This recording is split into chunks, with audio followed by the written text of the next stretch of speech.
This is the You Winning Life Podcast, your number one source for mastering a positive existence. Each episode will be interviewing exceptional people, giving you empowering insights, and guiding you to extraordinary outcomes. Learn from specialists in the worlds of integrative and natural wellness, spirituality, psychology, and entrepreneurship, so you too can be winning life. Now, here's your host, licensed marriage and family therapist, certified neuro-emotional technique practitioner, and certified entrepreneur coach, Jason Wasser. So as you guys can already hear from my slight giggle and laughter in my voice, the conversation that I've already been having with today's guest is already off to a really amazing start.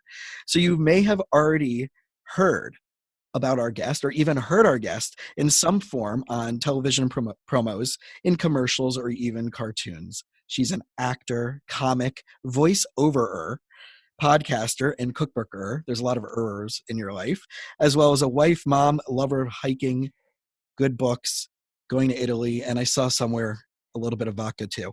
So you're the author of 2 cookbooks, Eat Happy and Eat Happy 2, which just came out, and she focuses on gluten-free, grain-free, low-carb recipes that recreates versions of comfort foods from her half Italian, half Southern girl heritage. Anna Vocino, please give us all this incredible knowledge.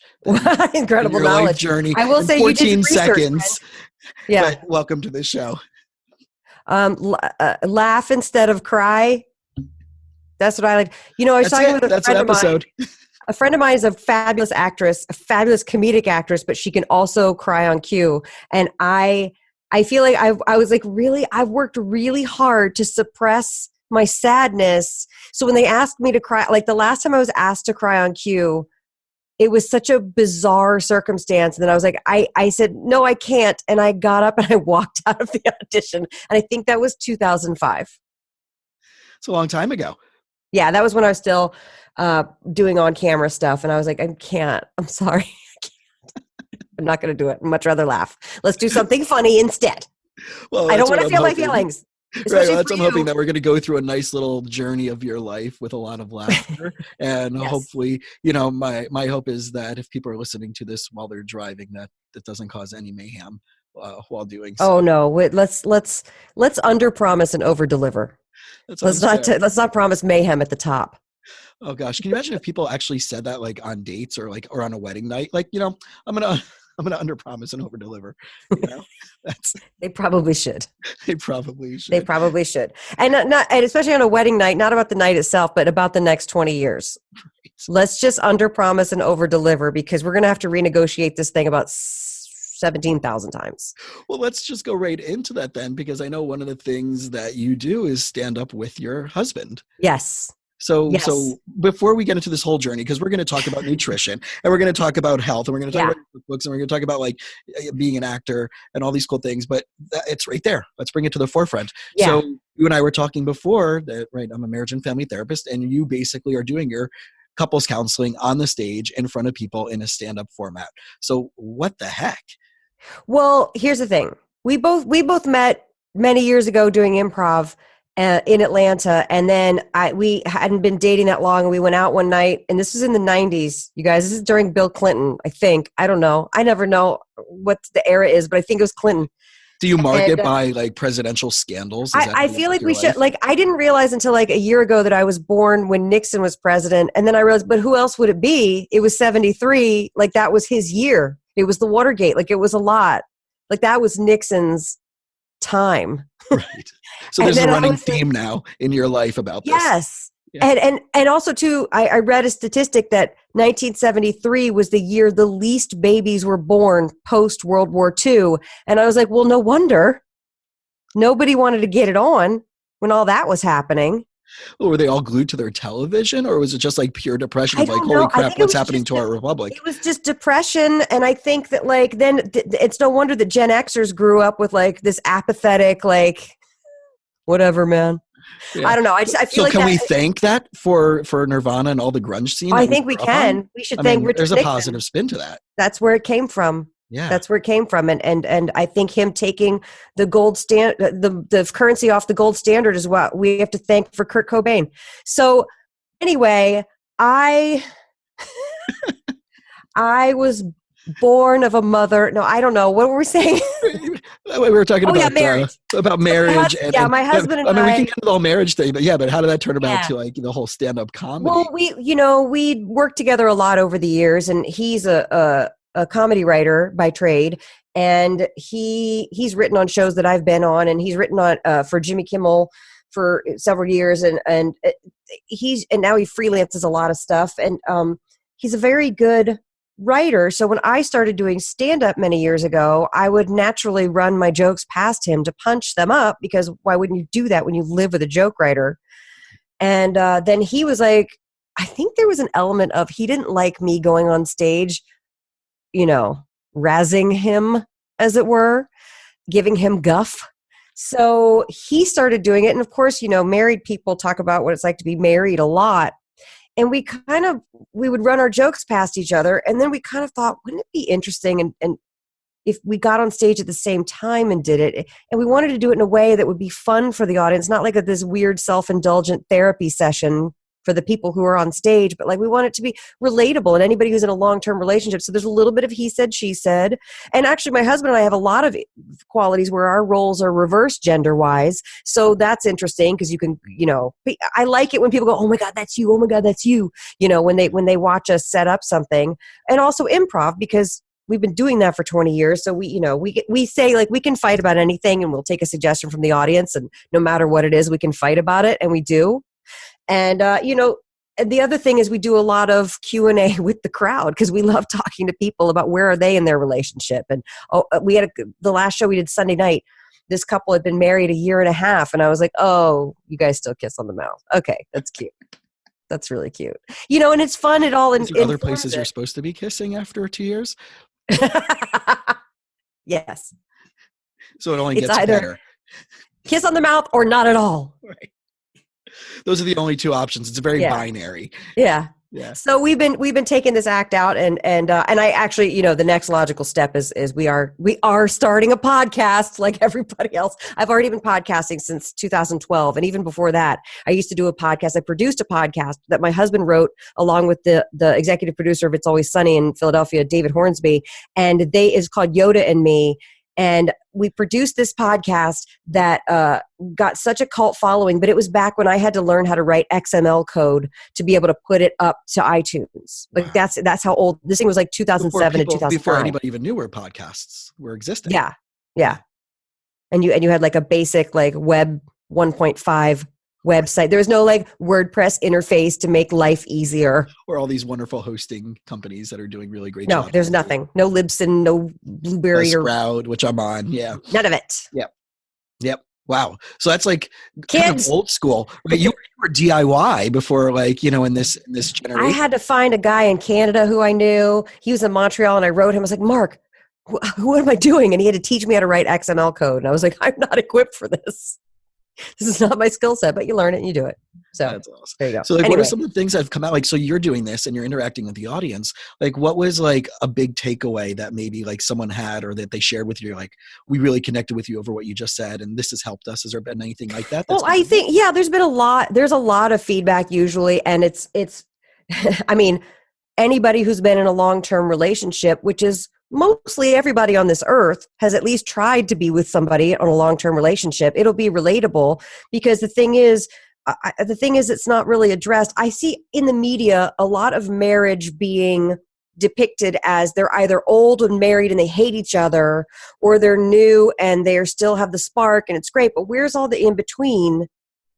And in particular with our case, we got knocked up and had a shotgun wedding and managed to make it work, whereas a lot of couples who did it on purpose have now broken up. And so what is it that's made that happen? And of course, we're going to make jokes at each other's expense to make people feel enlightened. Maybe you think like, I've heard a lot of, oh my God, I didn't realize that y'all do that too. Other people do that too. I'm not so alone. And that's the thing. I mean, ultimately, comedy is very spiritual in the sense that you see somebody up there, you resonate with their premises, and then the jokes are like this relief of like, oh my God, I'm not alone. Right. Right. Thank goodness. And it's a very vulnerable space. And I do believe, as we were talking before, that it's incredibly therapeutic for someone to get up there. And that, but there's, again, the difference between self-indulgent versus it actually being relatable and connectable. And that's obviously the side that you're leaning much more towards. Yeah. Yeah, absolutely. And I mean, we talk about what the struggle is to keep things fresh in the bedroom. We talk about the struggle of two people having completely different opinions on how to pay bills. Like my husband thinks the bill is like a first notice. Like you'll get another notice.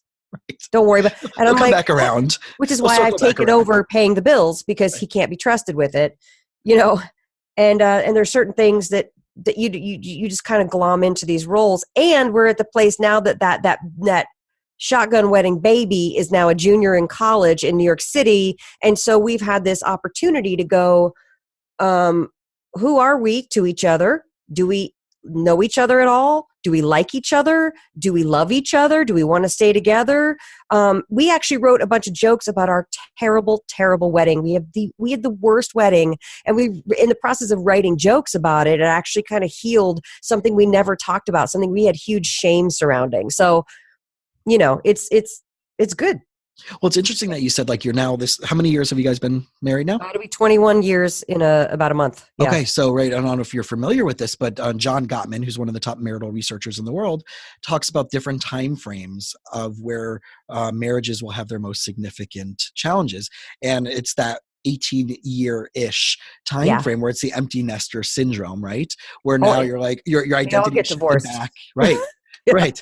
So interesting that you guys were navigating that as this identity shifts back to who are you when you're not parenting. And I discuss this with my clients all the time, forget it just in their relationships, but also when it comes to their careers. Like if they weren't identifying by what they do, who are they? Yeah. And that's very tough for people to wrap their heads around. And I can imagine as someone who's as multi-versatile as you at the end of the day, right? We both have very similar interests in the world, which we talked about before. But if we didn't have these things, if we didn't define ourselves by these interests and what we do, how would you present yourself to yourself? It is a very interesting question. And I find that, listen, we're two very sensitive and creative people. And we can bump up against each other if we're both having the depression at the same time, if we're both feeling vulnerable. It's been a tricky thing. And that's why I said you kind of renegotiate over and over and over again as you go along with the relationship. And that's to me, I've found the best way to grow together. I don't know. It's like when you have two very creative people together, it can get very fiery. Also two Italians. It's like, come on, it's too much with you guys. When my daughter was in first grade, and I don't know if this is really sad or really funny, probably both. They did like one of those booklets there's like make a booklet for your parents for Valentine's Day. Yeah. And it said, draw a picture of your parents. And she drew like two stick figures, like looking at it, like talking to each other, and then write what's your parents' favorite activity to do. And she wrote, yell at each other. Which is classic Italian, right? Classic, right? Isn't that in cultural? It's like we're making love. Oh yeah, right. Yeah, exactly. Right? Well, and it is. We have a tendency to talk loudly at one another, and it's strange because it's not like I grew up with my immigrant grandparents. I didn't grow up with them, and yet you have these like, I'm gesticulating and I'm yelling and I'm passionate about stuff. But now we try to channel that and to save it for the stage. It was an interesting thing too, because all of our friends have little kids right now. So we started way younger than our friends. And I always felt like I'm watching everybody else go on with their careers and really build a solid foundation financially. And we just started so young. We were 25. And which, by the way, in middle America isn't young, but on the coast it is young. On the coast it's very young. In the middle America it's not. Right? No. So it's now very interesting because like my best friend had her daughter at 43 and I sent mine away at 44 to go to college. Yeah. So it was a very interesting, dichotomy of life. And it's like, well, I need to figure out who I am. Mm-hmm. And I don't think that, like you're saying, like we could have these cultural things that we do, but seeing so many different backgrounds in my office and being in South Florida, right? So we have the Afro-Caribbean community and the Latin community and the South American community, and we have everything here. It's kind of like a little bit like LA and San Diego. Yeah, very diverse. Very, very similar to that dynamic. And I'm finding so much similarities where one of my clients just was like, when they would get excited, they would, like, it came across to the two gringos in the room, the partner of this client, and to myself. I'm like, a few sessions ago, I'm like, why are you yelling at me, with a big smile on my face? And they're like, I'm not. And I'm like, I get that. You're being very excited, but I get that. Does your partner get that? Does the people you work with get that? Right. And literally you can hear the glass shattering in their brain. Oh, I love that. I always talk about, it's like you got a new fold in your brain. Yeah. When you have a realization. I love that. And then, like, it's just like everything stopped. Time stopped for that person. They're like, holy crap. Is this how everybody sees me? And I'm like, I know you're passionate and I know you're excited, but when you're parenting your child, are you yelling at them? Or are they, which way are they looking at it? When you're yelling at your partner, are you yelling at them? Or are you right? We have to figure out and be self-aware enough to figure all this out. And it's really cool to hear a story of using and leveraging the tools that you're passionate about to help your relationship and your family. Absolutely. So let's talk a little bit more about, right? We're going to flip the script, and we were supposed to talk about nutrition and health first, but we're already here. So let's just go with this. So acting and voiceovers and all that stuff. Oh yeah. Let's start with the book. What? I just happen to have a copy here. Randomly just happens to be in your hand. Right. How did that happen? So for those who are going to be listening to the audio version of that, what the heck was that?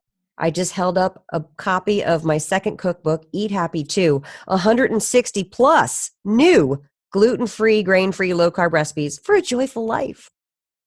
So the people out there who are not down with gluten-free, grain-free, the delicious part might be suspect.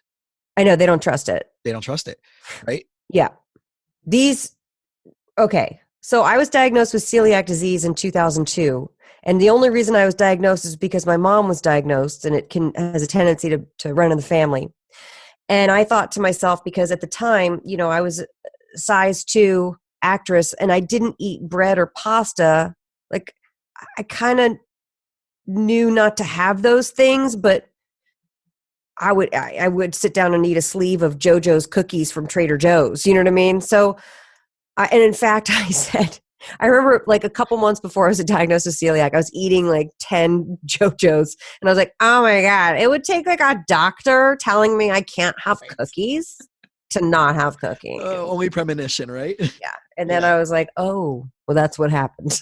So it's not a cure, but I guess prescription for celiac disease is to not have gluten, because gluten, they've narrowed down gluten to be the protein in wheat, barley, spelt, and rye as a trigger that triggers the immune system to then attack the villi and the small intestines. And biology, 7th grade biology class reminds us that the villi are what absorb nutrients into the body once your food's gone through the canal, and then you go into the villi, and then you absorb all your nutrients and minerals and vitamins, and it sends it to the bloodstream. And I had flattened villi. So the villi are fingers, it's totally flat, like at the knuckles, and then it can't absorb anything. And so when I was diagnosed, I had severe anemia. I had a DEXA scan, and I found out I had osteopenia, which is like right before osteoporosis. So I had the bones of like a 75-year-old woman at age 28. I had a host of, digestive issues, skin rashes. I always bruised easily, and they would take forever to heal. And I had very typical celiac symptoms without even knowing. I had terrible allergies and asthma, always bronchial stuff. That's another kind of warning sign. However, now these days, there's a lot more awareness surrounding it. So a lot of kids are getting diagnosed, which is great, because parents write me all the time, oh my gosh, my child was just diagnosed. What do I feed them? And I love it. I love when they get the diagnosis early, because then because then you're not going to go through your whole life being sick. And I know it's terrible at first. Pain. Yes. Pain is ridiculous. Yeah. With these children, it's very obvious, because they have what's called failure to thrive. They don't grow. They're low on the Apgar scale. They can't grow. They look sickly. And then they know now to do the blood test, or, I don't think they do endoscopy. I hope they don't do endoscopies in little kids. Right. But my goodness, I'm getting a frog. Yeah. So yeah, I think that it's a blessing to know. And it was certainly a blessing for me because it sent me off on a path of, okay, well, I'm going to recreate everything that I love to eat, but gluten-free. And I'm going to make it so that anybody could come to my house and eat these things. And they wouldn't be like, ew, that's gross. It must be gluten-free. And because at the time you'd go to Whole Foods and there was like, I remember there was this bag of cookies, chocolate chip gluten-free cookies that was $17. Yep. And it was the most disgusting. It was like they were like mini things, and they were stale. And they looked like Chips Ahoy cookies. Like someone took them out of the box. No, Cookie took the Crisp gluten out of it. cookies. Yeah, Remember that cereal, Cookie Crisp? Yeah. It looked like that. And it tasted like little hard, like they would break your teeth, sand, sugar, disgusting, and generally too vegan too. So it was like everything taken out of it. And I was like, this is wrong. Pleasure-free, joy-free. Just the only thing basically you can add to it at that point is just put in more sugar because you're trying to distract from how terrible the taste and the texture is. Just keep throwing sugar at it. So anyway, so I decided to blog those things. And then what happened was I slowly started to put on weight. And it wasn't until actually a few years ago, after doing many more food blood tests, that I am also having the autoimmune response to dairy. So some things cleared up and some didn't. And then with the normal progression of aging and being over 35, when women's bodies really change hormonally, by the way, they say perimenopause goes from like 35 to 50. So stuff starts to get wonky. That's why they call a pregnancy over 35 a geriatric pregnancy, which I hate. And that's only in America, though, because, right, again, we can go into the whole spectrum of what nutrition is that we're eating here versus in the EU and what pesticides have been banned and organics and all that stuff. They're not afraid to ban them. Right. They're not afraid to ban them, but yet, we're supporting these companies by we all the politics of that, which we'll save for another episode. Oh, it's another thing. Yeah. That's a whole nother talk show. Yep. Yeah. Yeah. But I think that through the normal course of just getting older, also trying to make all these gluten-free treats, which still have sugars and grains in them, not all of them. I actually test pretty okay for like rice and corn.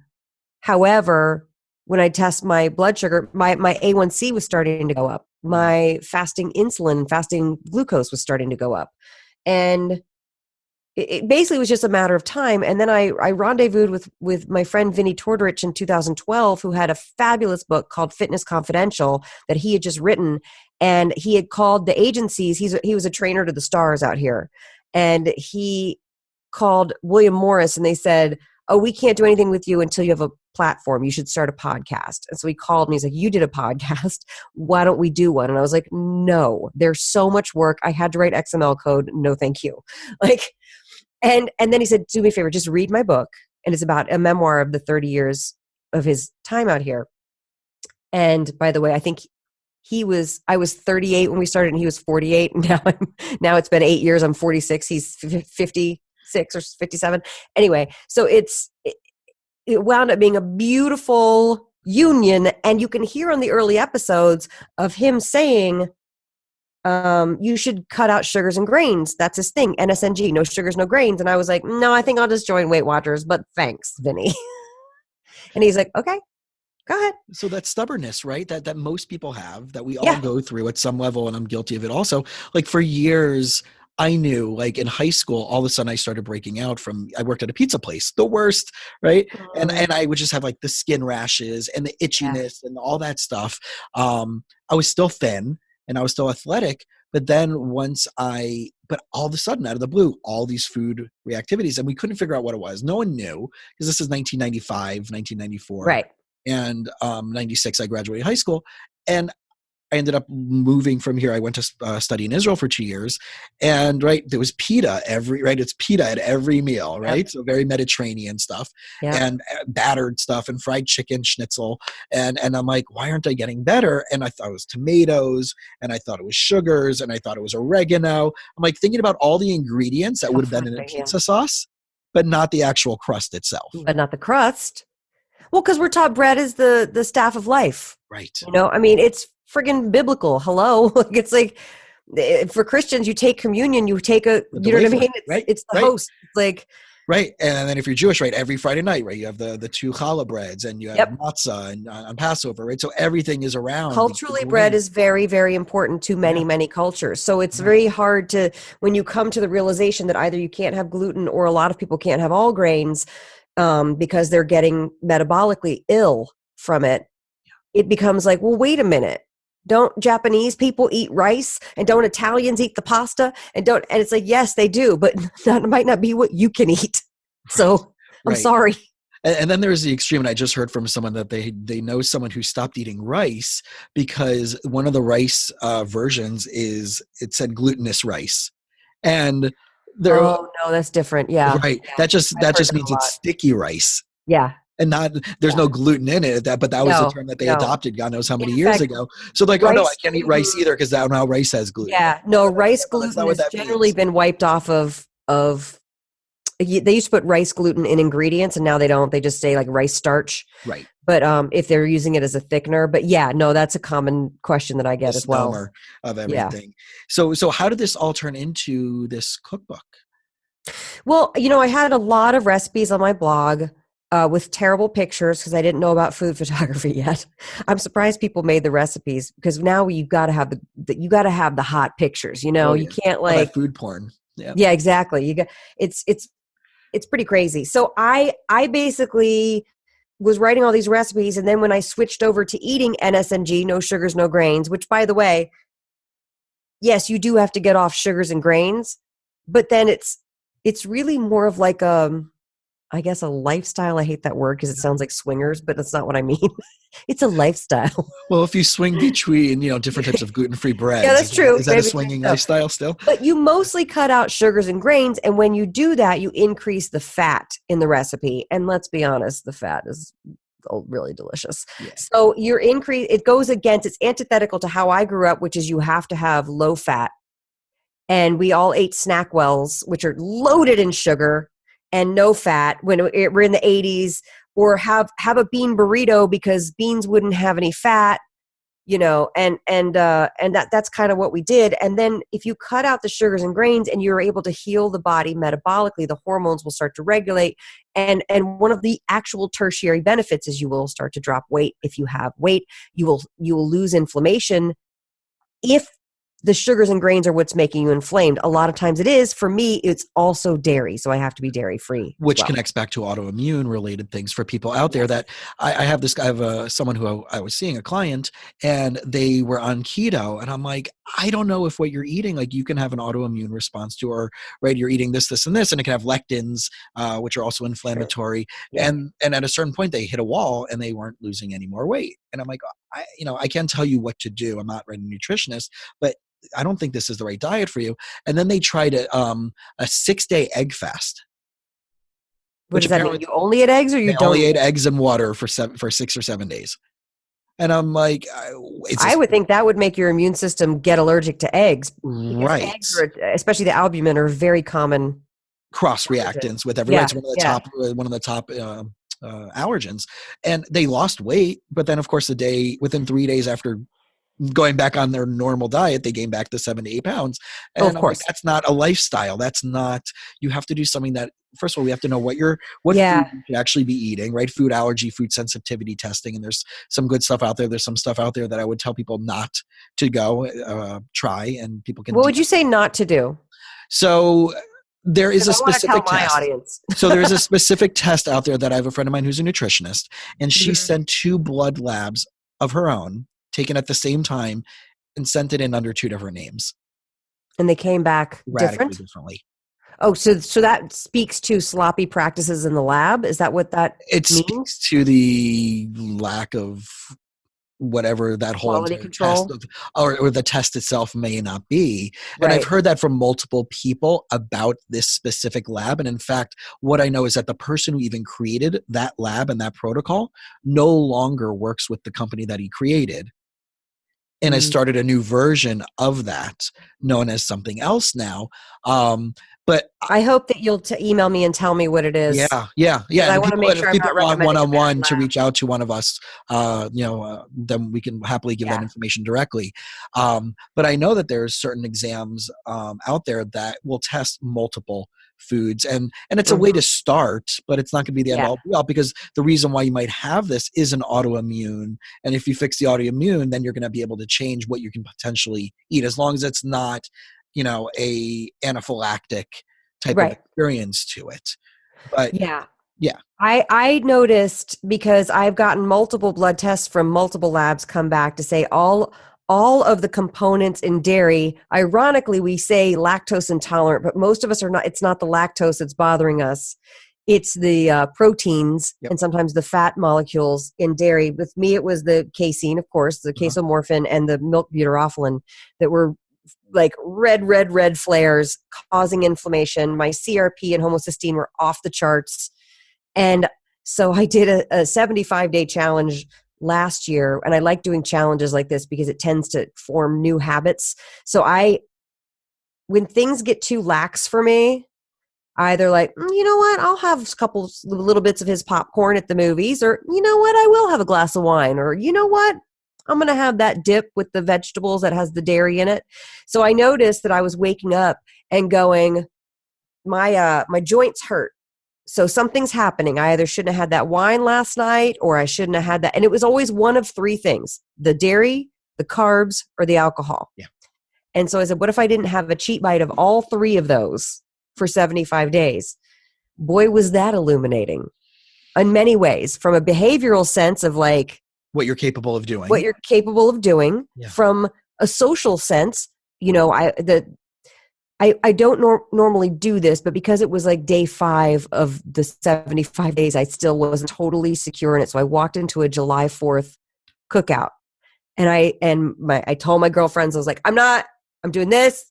And she was making steaks. I was like, perfect. I'll have steak and salad, and thank you. And no alcohol, no barbecue sauce, just plain no barbecue steak. Sauce. Right. No, I'm not going to cheat and have some of the cheese plate. I'm not doing it. And what was interesting was that I got a lot of like, ew, you're boring. You're boring is what I got. And I was like, oh, I'm boring. So what you eat or what you drink makes you exciting or not? Yeah. Really? Which is the opposite of that joke of like, what happens when a CrossFitter and a vegan walks into a bar? Oh God, what? Everybody knows that they're a CrossFitter. Oh yeah, vegan. Or if they went to Harvard. Yes, right. Yeah. Harvard law.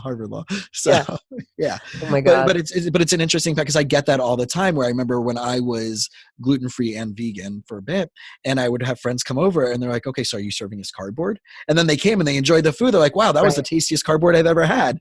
Well, that's why I endeavor to make delicious recipes, because I don't want people to feel like they have to suffer. And also, too, I'm shocked at the number of people who come to this. They either, hear about, because Vinny's a regular on the Adam Carolla show, so they'll hear about us from that, or they'll find one of my books now are well reviewed enough that they pop up in low carb or gluten-free searches on Amazon, which is great. So we get a lot of new people who are new to this, and they're like, but will the rest of my family like it? And I can't tell you how it fills me with joy, especially when wives or husbands are like, I made this, like the shepherd's pie with cauliflower mash.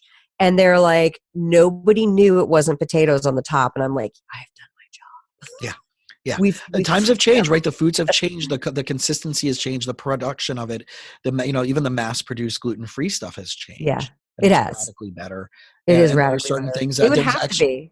Yeah. There's actually a company here called DeLand Bakery, which is in Middle Florida, and they make millet-based bread. Oh, interesting. And bagels, and of the people who love the bagels and the lox and the schmear, that's been a big thing for me to give up, especially at family gatherings on a Sunday morning, right? It's it's like crap, and I would suck it up, and once in a while have the bagel, and I'd feel awful for it. And now if I'm really, really, really craving, which is not as much anymore, I'll go pick up a bag, and they're actually pretty good. Oh, that's good.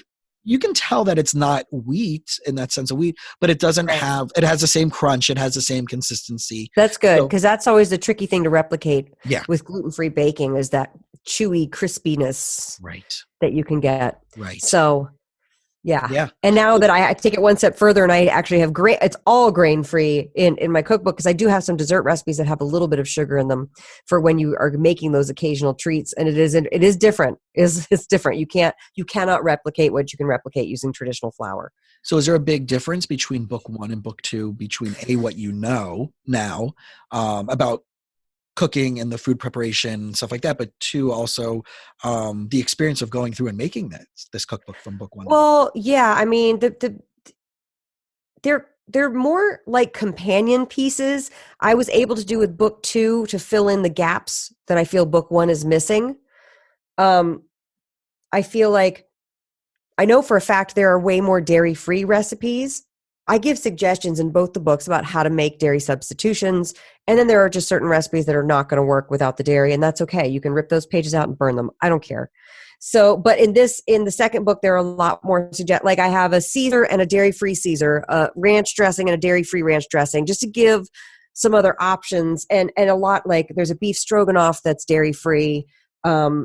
There's some recipes that are inherently dairy-free, like brisket with cabbage is inherent, that you know that's easy to make. But then what else is another one? Oh yeah, poke bowl, that's really good too. It's just a lot less.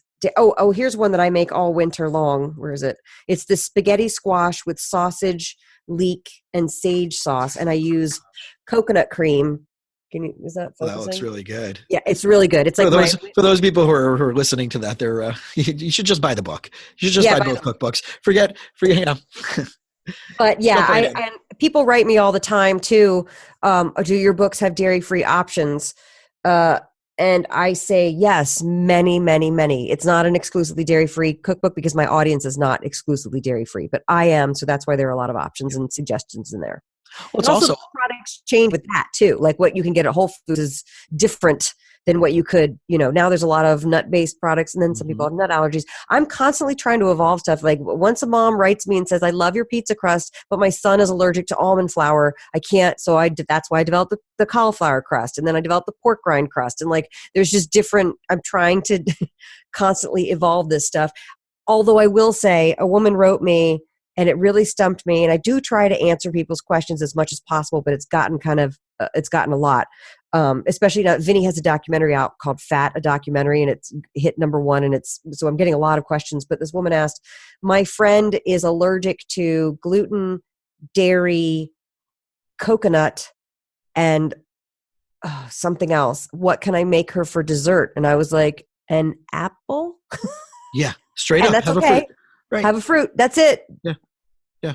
That's you it. can also do, I had an incredible, a raw vegan place. It was a chocolate pudding with cacao and avocado nibs.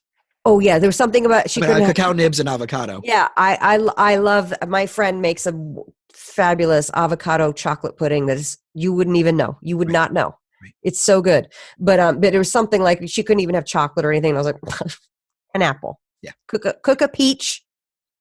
And do compote, right? We forget that, like, there's been recipes that we've been doing for thousands of years that are already out there that have all the solutions. This processed world that we live in is really only the last 80 or so years. Yeah, everything was cooked raw, cooked fresh, canned and preserved. I know that my dad likes to joke that he's waiting this week. I was born in Scranton, Pennsylvania, and my dad still has a bottle of wine that was made by somebody in our family from my bris, from the circumcision, right? Right. Old. So he's like, one day when we're back up there in the house, it's sitting in the whatever downstairs in the, in the basement where it's negative 40 degrees year round. Right. We'll pop that open because, it's been preserved for the last 41 years. I'm like, yeah, I'm not going to take that risk, but that's going to be an interesting taste test. I don't necessarily want to die from it. So, but I know that, like, there's stuff that my grandmother basically tinned 30, 40 years ago that probably, if you pop it open, as long as there's no mold on it, is probably good to go. Yeah, it's probably good. Right. And that was the way probably has more nutrition ounce for ounce than the stuff that we have today. Yeah. And that's again, a whole other conversation. But I just want to go back briefly when you were talking about wine. And I know you live in California, and I just saw a study last year that said even organic wines in California are consistently showing up in tests with glyphosate. Pesticides. Oh, and the yeah. pesticides, I believe right? it. Monsanto's glyphosate, right? So even if you're drinking an organic wine from California and you want to make sure that there's no pesticides, unfortunately, you can't buy wine from here anymore because of those pesticides. And we are better off going to the countries that are very, very, very That's clear. such a shame because I just got a house up in wine country in Santa Ynez. So that's a bummer. Right. So you'll pick and choose, there. and maybe you might have to get right. You can send it out and get it tested, and whatever it may be. But or you just suck it up and be like, it's once in a while. And there are supplements to help our body process out glyphosate, and I'll put some of that in the show notes as well. Oh, good.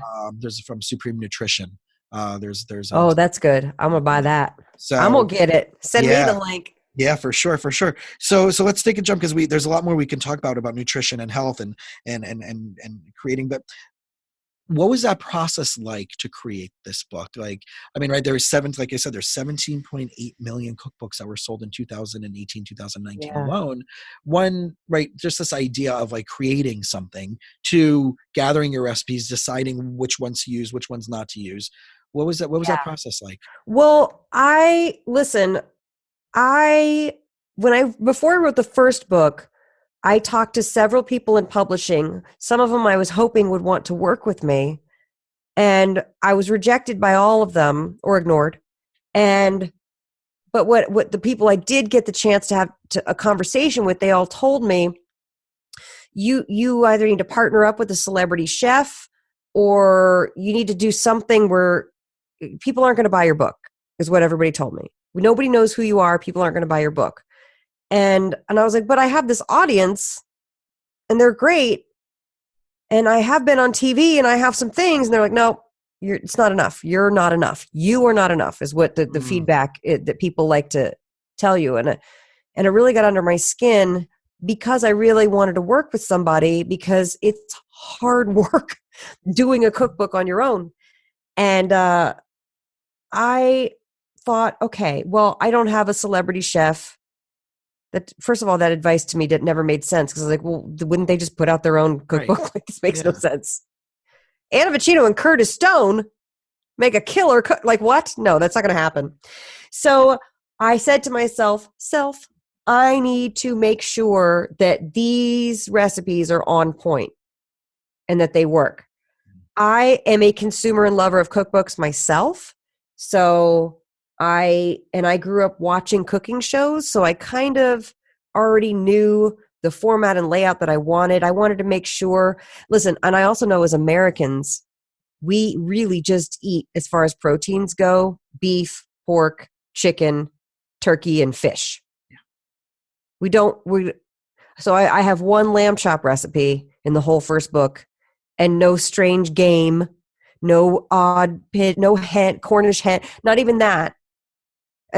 You know what I mean? We buy what's available at our grocery store. So that to me was a really important thing. What's in front of people's eyes, they can just grab it and get it. And also too, so many of my friends are like, I don't even know what to do with a whole chicken. It scares the crap out of me. And I'm like, okay, if you can't handle a chicken, and that's like the most basic. That's what Instapot was created for. Right, exactly. Totally. And so I wanted to get those people who are coming from a processed foods takeout background and get them into the kitchen. So it had to be not intimidating.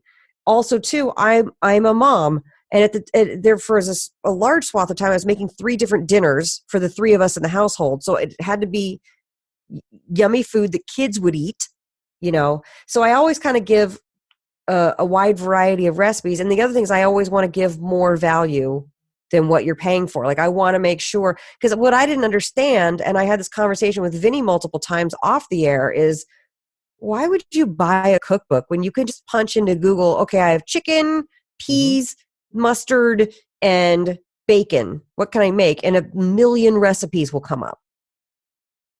And Vinny said, no, just write the cookbook because people want it packaged up. They want it packaged up. And I was like, okay. Simplicity. Fine. And then I was told when I started inquiring about food photography, that would cost $30,000 to $50,000 for the photographer to just shoot about 1/3 of the recipes. And so I marched my butt over to Sammy's Camera in Pasadena and bought a $2,000 Canon and bought a $300 course at Creative Live by Andrew Scrivani, who's the food photographer for the New York Times, and taught myself. I was like, it was just necessity. Yeah. You know? And so the second go around, this time, so it took 4 years to write the first book. Keep in mind, I have a day job. So that's part of it. It took me, but it also is about, you write the book as quickly as you get over your limiting beliefs about writing the book. Exactly. And then I was like, well, this next one I'll put out in like a year. But it took me a year just to get over putting out the first one. I was exhausted. And then trauma. Yeah. And then it took me 2 years to finish. So it took me 3 years total to come out with the second one. And I thought, I already wrote this. I got this. And let me tell you what, I hired so many proofreaders, and listen, I print them in smaller batches. I still have to pay to print them. It's a lot of money up front. I max out the credit cards, and then, and now we're finally getting to a rhythm.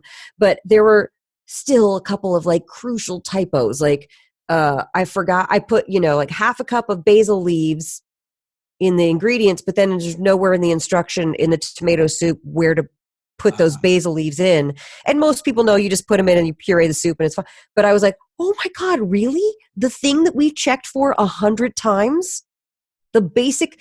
And so that kind of thing makes me feel crazy. And I know every cookbook has typos in it, even the ones that have editors and have HarperCollins and Random House and Penguin behind them.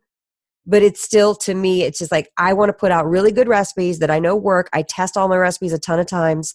And I don't put any duds in just for filler. Yeah. That was a really long answer. No, it's a great answer.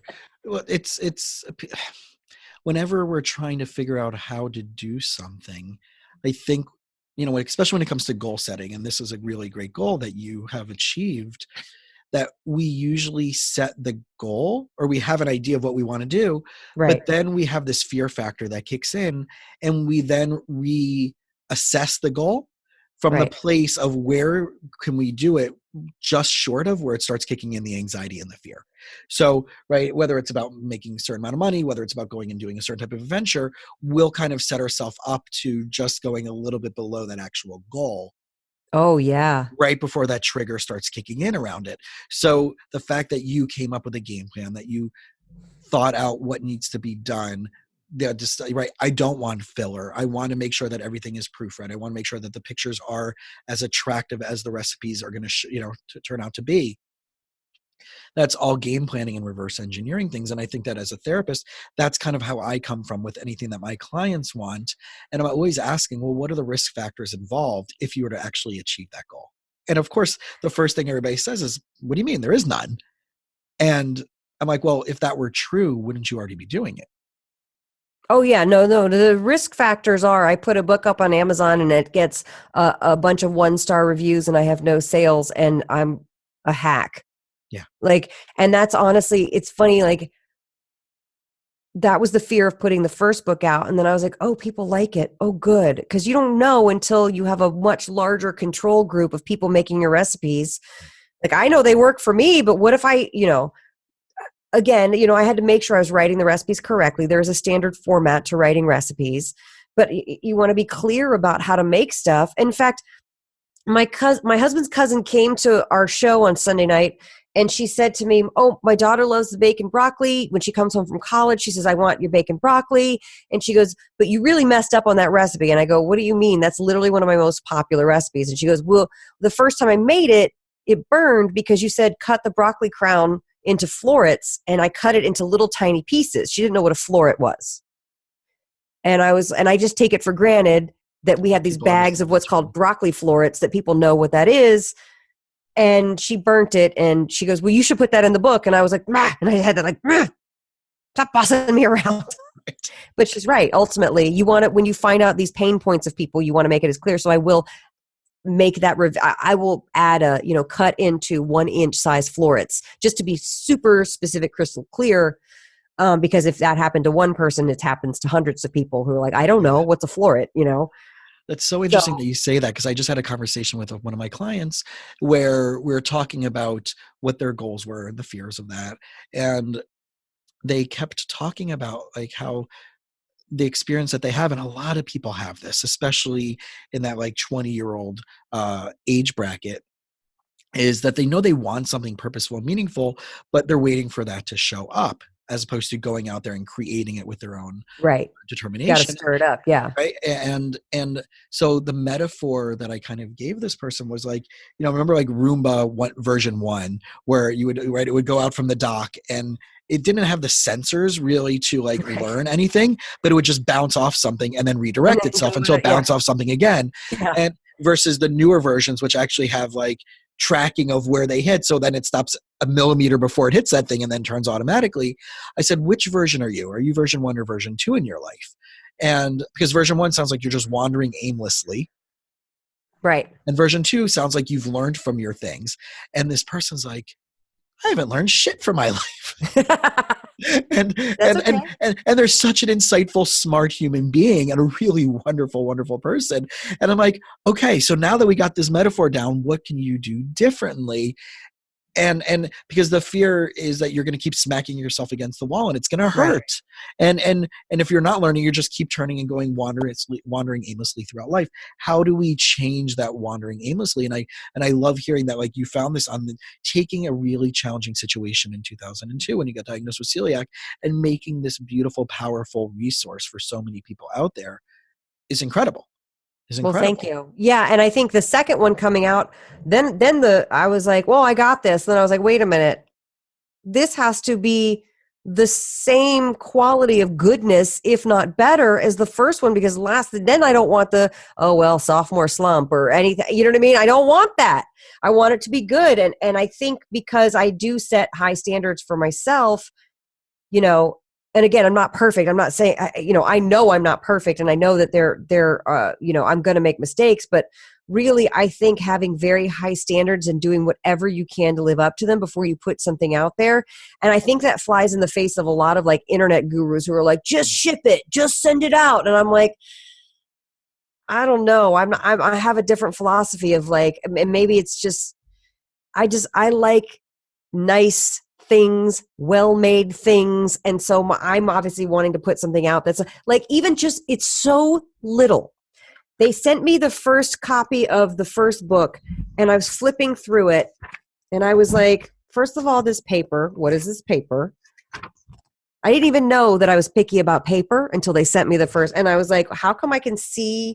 I don't want to see the things. So then I figured out, I asked the book editor guy, I was like, what's the kind of paper that I'm talking about that I want? And he goes, you want this kind of paper. And I said, what's the finish? You want this? And I was like, okay. And I called or emailed at least 100 printers until I found one in Michigan who would use the paper that I wanted, but also just print the books 5,000 to 10,000 at a time, because most people won't do that. Right. For the price that I needed it to be in order for me to still turn a profit on the book, because what's the point if you're not turning profit? Exactly. I love you guys, but I'm not going to work for free. So it's like, little things like that where I was like, okay, well, it's going to delay putting it out another 4 months. Fine. I don't want to catch any flack over something I could have controlled. Right. Well, that goes into your whole other side of voiceovers and acting, and where you can't put out an unfinished product. No. You can't put out a raw edit and just send it in and say, no, this is what it is. You guys have to accept this as final product, right? So everything down to the microphone you're using, to the to the audio. This isn't even the voiceover microphone. This is the podcast. The voiceover microphone is the Sennheiser that's back there. Uh-huh. That's where NBC gets their love. Back over there, right? But yeah, no. And knowing what each microphone serves a purpose for, right? Differently. What mic is that you're using? I like that. It's the Audio-Technica USB right into my laptop. Love it. Funny enough, it's a $60-$70 microphone, and sounds good. This is a $100 AT 2020. It's great. Right, and they're incredible. For podcasting. Right, so when I'm traveling, I actually use an SM58, which is a vocal mic. It blocks out everything on stage. Yeah, right. And everybody's talking about how you have to get the SMB7, right? That's what Joe Rogan uses, and I don't know that you do. I don't think you do. No. It's changed a lot. Things have changed because there's that level of status, right? There's now in this world, for people out there who are listening, there's a whole level of status around equipment that, like, if you don't have these type of microphones, you're not using this type of recording equipment, or you're not using this type of audio editing, you're doing it wrong, and it's not going to come out good. And I'm like, kind of in the similar, like, I have an editor. He's a professional. I send it to him. And that's smart. He plays with the volume and the whatever he needs to play, and with whatever, all that technical stuff. I'm not an expert. I'm a therapist. For every no. Don't. You should not be editing it. Right. Send it to an editor. And this is the teaching I share with my clients all the time, is like, know what you're an expert at, know what you're good at, and bring in and consult or hire the right people. Yes. Well, that's what I did for the books. Listen, I had my friend Kevin, whose studio I went to all the time to record. I said 10 years ago, when I knew I was going in the direction of, and back then we had to have ISDN, and I have the Mackie board mixing and a compressor and all this stuff. And I said, Kevin, you need to come over. And I paid him to set it all up. And he goes, you realize you're paying me to like put me out of business. I'm like, I'll still come see you. But that's what I needed to, because I couldn't, there's no way I could. Because my value in that hour that I can be editing versus doing therapy, one, I'm going to be making significantly more money doing the therapy. True. And two, it's not going to take me an hour to edit something that's an hour episode. It's going to take me multiple hours. And I know that because at the conference, people are saying they're taking 6 to 8 hours per one episode because they're so micro, obsessive about it. And I'm listening to my episodes, not in judgment, because I had the fear of putting out stuff, and who am I? I'm just this therapist in South Florida. I don't have this massive platform or books yet, or who am I? Right? Who am I? That's a very common thing, and it's probably why you're drawn to put out the material. This is what I've realized. I'm drawn to do this stuff in order to be able to answer the theme, who am I to think I have any business shining my light out there in the world? Exactly. And it's a very interesting, now I'm old enough to be able to look back. If I had had this conversation when I was 26, I would have no idea. But now I can go, oh, your life has had this theme of you put yourself out there because it's part of your exploration of figuring out who you are, who you're going to be in the world. And that's the next unfolding for everybody. What's the next little step?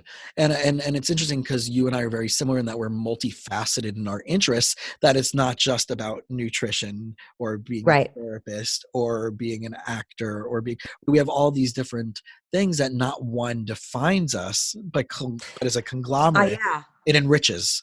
I think it's the direction it's going to be going in. I remember reading Gary Vaynerchuk's Crush It in like 2009, because I remember thinking, well, I love this gluten-free thing, but I'm also, an actor and a comedian and a voiceover. How do I even, and I remember really struggling with, you can only be one thing. Because like when I was a kid, a film actor couldn't even be a TV actor and vice versa. Like you had to be one thing. Yeah. And now I think you're going to find a lot more folks. And I think I naturally have that brain that goes, well, I'm really interested in this. How can I monetize it? I for sure have that instinct to be able to do that.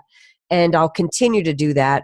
In fact, it's funny. I've remodeled now some houses, and I'm like, oh, this is interesting. This is like a future thing where I'm already going, okay, maybe when I turn 50, I start to do this a little more because it's fun and it's exciting. And maybe I'll be bored with writing cookbooks by then and I want to do something else.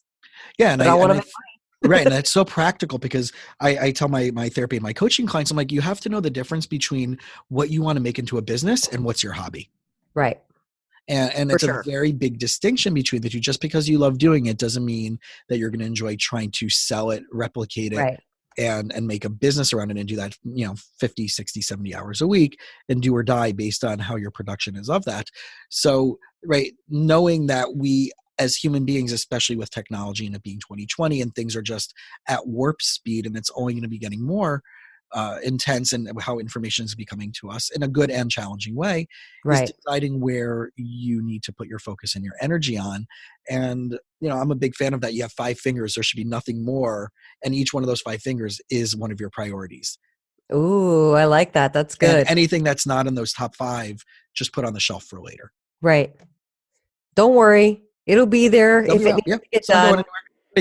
Real estate, especially in California, ain't going anywhere, right? It's, short this of, is true. God forbid, an earthquake, but it's, things are, there's a lot of things that will always be there. And I know Gary Vee talks about this, since you just quoted Gary Vee, right? Being patient.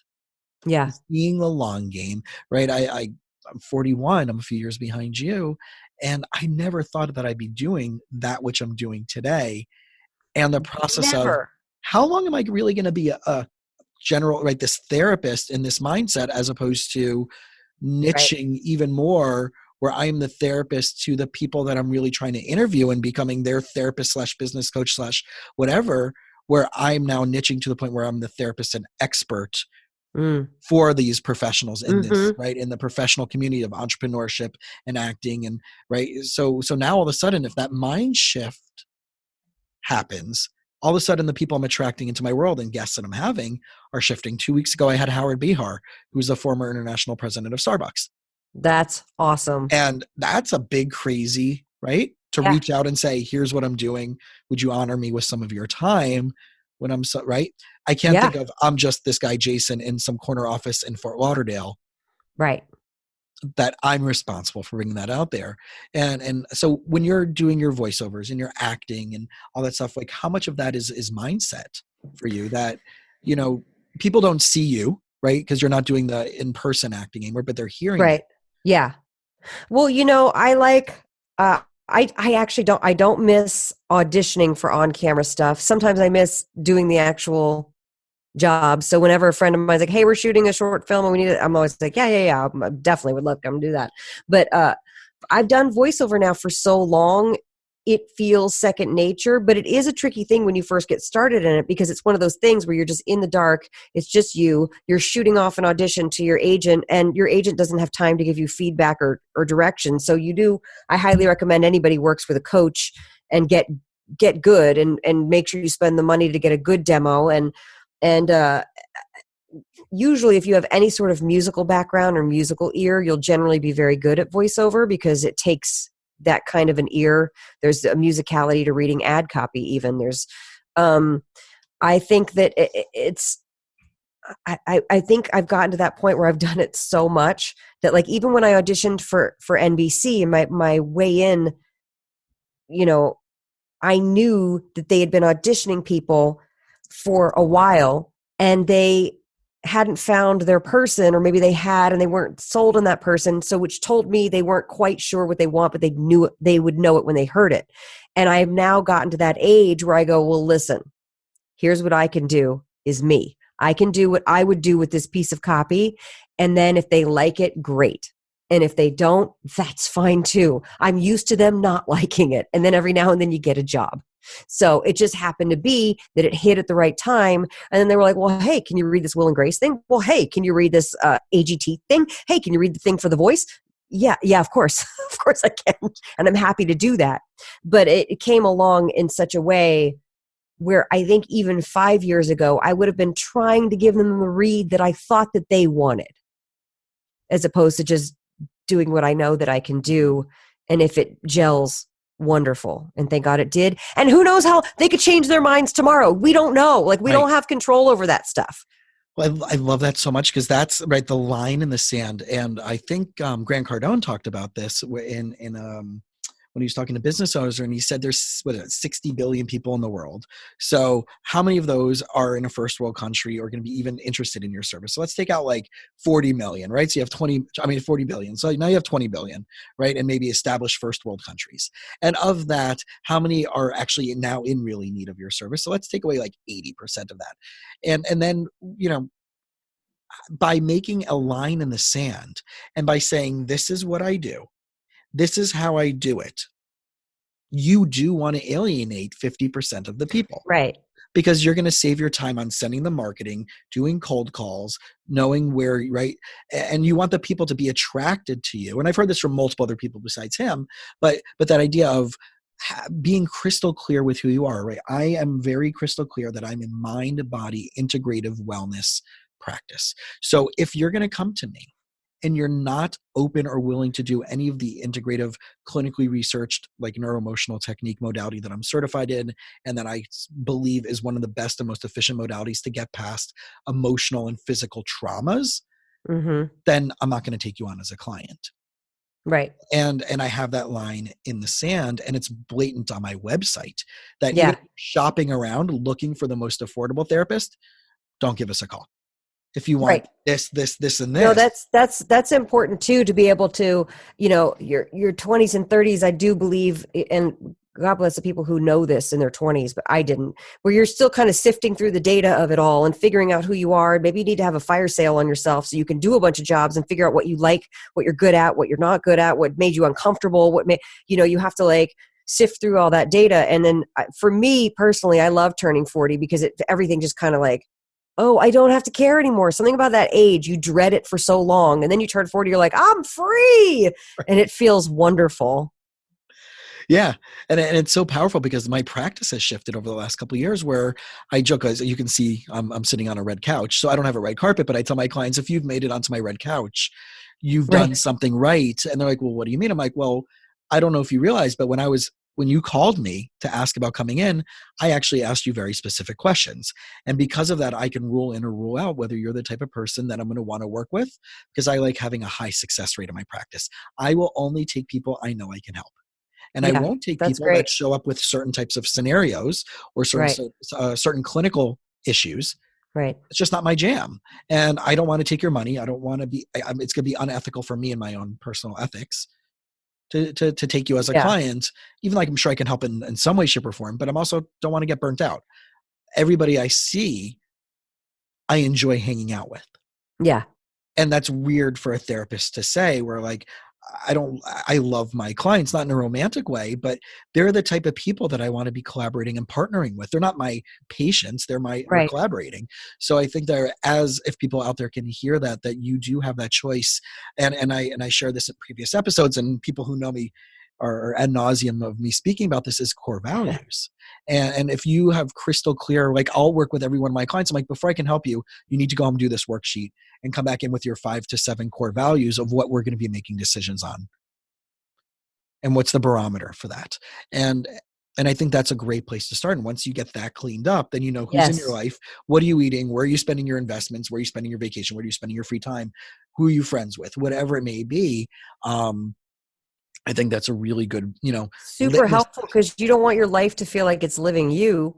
Right. So if you know that stuff, then you're living your life. Well, and it's also incredibly binary. You either allow it, it can't be like based on a whim or based on an emotional thing or unfinished business, right? That like, I will feel bad if I make them feel bad.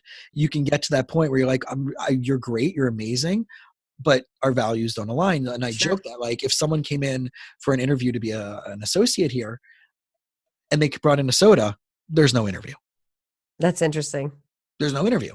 So people still drink sodas? I think so, yeah, and plastic straws, right? So actually, I will say my brother-in-law, who is the most beautiful man ever, he's so gorgeous, and he drinks a Coke every day. And I'm always like, George, you are the most genetically blessed human I have ever seen, to be able to look like you do, be 54 years old, and still drink a Coke every day.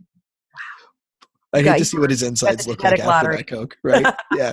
So, but it's a core value, and it makes my practice very simple. Now, if a client shows up, we're going to talk about how that's affecting them and their digestion and their hormones and all that other stuff. But I'm very clear with who represents my brand here as a business. Right. Yeah. So it's very, very, as I'm here sipping my tea from, probably Whole Foods in my clean canteen.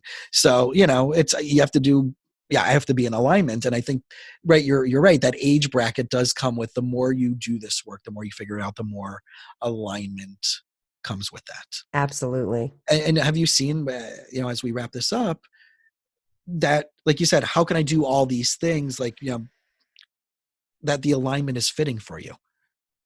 Yes. Yes, it is. I have always had an issue with having too many projects I'm trying to move forward.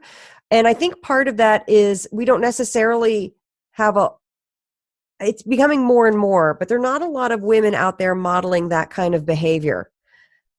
So I always look for people who can be role models to me. And then I'm also trying to model that behavior for other women so that we can, I'm not going to say have it all, because it's not about having it all. It's about, we can bounce around and be a mom. Listen, if you're the mom of young kids, forget it. Like, I don't want you to put any pressure on yourself, because you need to spend that time, being with your kids. And then if you have any bonus time to move other stuff forward, great. But I will never, ever pressure moms of young kids, because it's insanity when you have small children. And I only had one, and she outnumbered two of us. And but I'm here to tell you, you'll get through it.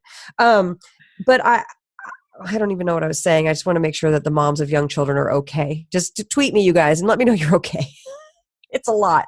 It's a lot. But yeah, one of my clients actually just had a newborn baby a few weeks ago, and it was in the NICU, and it just came home, and it's adorable because we actually had a video session this morning, and she's holding the baby, and then their 3-year-old is, of course, like, it's 40 degrees today, by the way, here in South Florida, which is like absurdly crazy. Yeah, I know, right?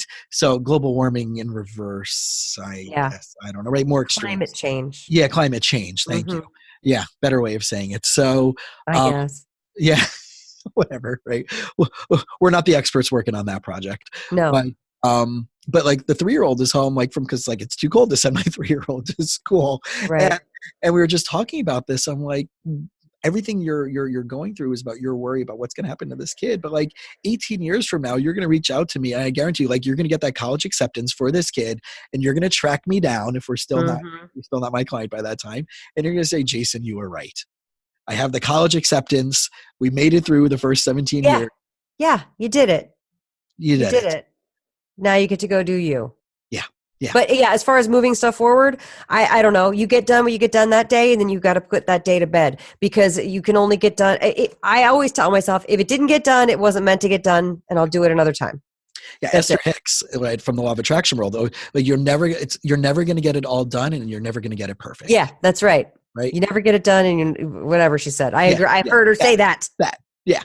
So it's a very, very, very powerful statement. It's never going to be perfect, and you're never going to get it all done. And you're never going to get it all done in this lifetime. There's stuff that we're playing out that's unfinished business from like generations before. We got a lot to do. We got a lot to do, and 80, 90 years to figure it out. And fine. So the next generation will figure it out. That's just what's been happening for eons of our life. So as we wrap this up, number one, thank you for doing the work that you're doing. And two, right, the book. So again, one of my names as it floats across the screen. On Amazon and Barnes & Noble. And also Eat Happy. They're both great. I am not gonna lie. And I don't know when this is coming out, but generally, Amazon lowers the prices. So it's like, hello, bargain. Yeah. Yeah. So, right. So anybody out there who has any interest in, just forget it if you have any food sensitivities, but you just want delicious, easy to make foods. I know there was a recipe that was Instapot friendly, right? Oh, lots of Instant Pot. I have YouTube videos too. In fact, one of my YouTube videos is the chicken paprikash in the Instant Pot. It's quite delicious. But yeah, no, it's because I got an Instant Pot a couple years ago for Christmas, and then everyone kept saying, do Instant Pot recipes. So this book has a lot of Instant Pot recipes, and I try to put some slow cooker alternative instructions in there. But then it's like people write, I don't have an Instant Pot. Why don't you write recipes for me? And I said, I do. It's called All of the Other Recipes. Exactly. Okay. So, and if people want to get in touch with you, where are some of the places they can get in touch with you? Where are some of the places that they can hear some of the cool stuff that you've done? I know you have your website. Oh, well, if you watch anything on NBC, you'll hear me do promos for whatever shows they have going on. I'm on a ton of video games. I do cartoons. But my website is the best way to keep in touch with me. That's where I post all the shows that I'm doing, all the book signings. I don't know if this is coming out in time for this, but February 1st, I'll be in Encinitas at the Barnes & Noble signing books.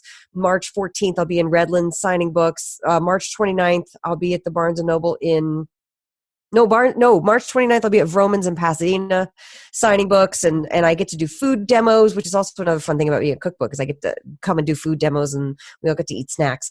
And I'll be going in New York in April, doing a whole bunch of shows with my husband, doing the dual act in New York at the Stand.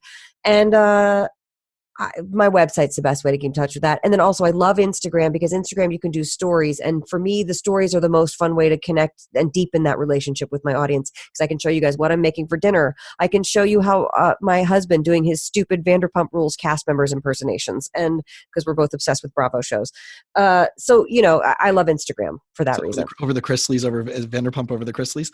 Vanderpump over the Chrisleys. I haven't converted him to the Chrisleys yet, but I know the gold. I mean, that's true. Southern Atlanta, they're major, and I feel like I've known 100 of those couples. I'm always like, okay, Chrisleys.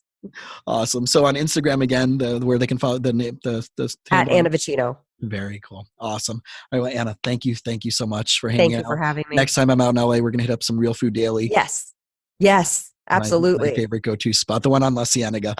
So yes, exactly. The old school one. The old school one. The OG Real Food Daily. Exactly. So again, thank you guys. Everybody out there, please, please, please. This cookbook has, as a person who has food sensitivities, and as tons of my friends have food sensitivities, and probably most of the world has at this point. Please check out these cookbooks. Support someone who sounds really cool and is doing some really cool things and have been through the journey themselves, and check out her stuff and support her on social media as well. And if you loved this episode or any of the other episodes, please leave us a 5-star written review.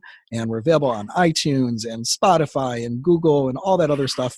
But check us out. And also your podcast. What was the name of that one more time? Oh, Fitness Confidential is also on all of the podcast platforms. So check it out, dude. Awesome. Anna, thank you again so much. Thank you so much, Jason. Thanks for listening to the You Winning Life podcast. If you are ready to minimize your personal and professional struggles and maximize your potential, we would love it if you subscribe so you don't miss an episode. You can follow us on Instagram and Facebook at Jason Wasser, LMFT.